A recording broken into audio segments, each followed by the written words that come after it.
ভবিষ্যতে জরুরি অবস্থা ঘোষণা রাজনৈতিক হাতিয়ার হতে পারবে না।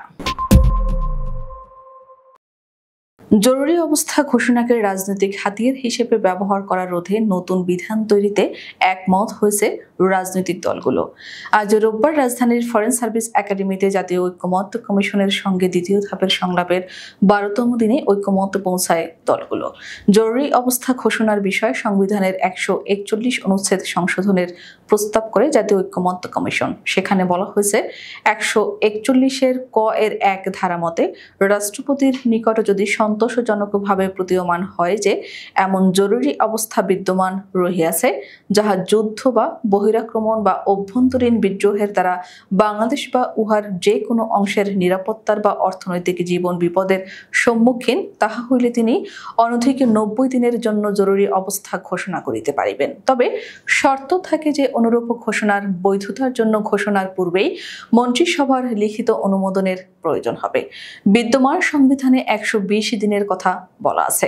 একই সঙ্গে জরুরি অবস্থা ঘোষণার বৈধতার জন্য ঘোষণার পূর্বে প্রধানমন্ত্রীর প্রতি স্বাক্ষর প্রয়োজন হবে।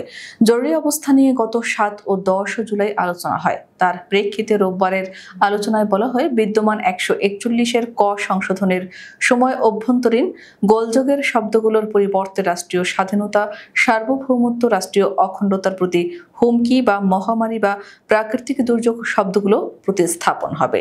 জরুরি অবস্থা ঘোষণার জন্য প্রধানমন্ত্রীর প্রতি স্বাক্ষরের পরিবর্তে মন্ত্রিসভার অনুমোদনের বিধান যুক্ত করা।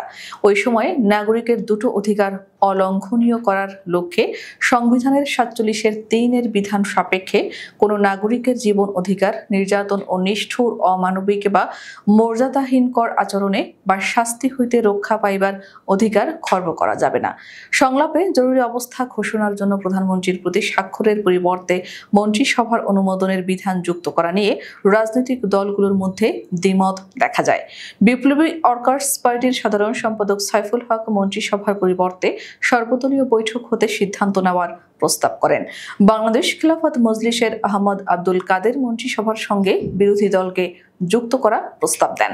আলোচনার এক পর্যায়ে জামায়াতের নায়েবে আমির সৈয়দ আব্দুল্লাহ মোহাম্মদ তাহের জরুরি অবস্থা নিয়ে মন্ত্রিসভার বৈঠকে বিরোধী দলীয় নেতা বা নেত্রীর উপস্থিতি নিশ্চিতের প্রস্তাব করেন, যাতে সমর্থন জানান বিএনপির স্থায়ী কমিটির সদস্য সালাউদ্দিন আহমেদ।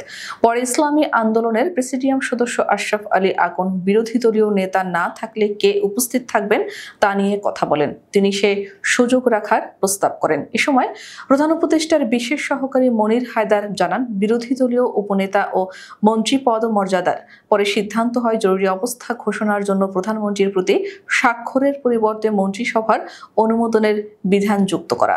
মন্ত্রিসভার বৈঠকে সংসদের বিরোধী দলীয় নেতা বা নেত্রী বা তার অনুপস্থিতিতে বিরোধী দলীয় উপনেতার দায়িত্ব পালন করবেন।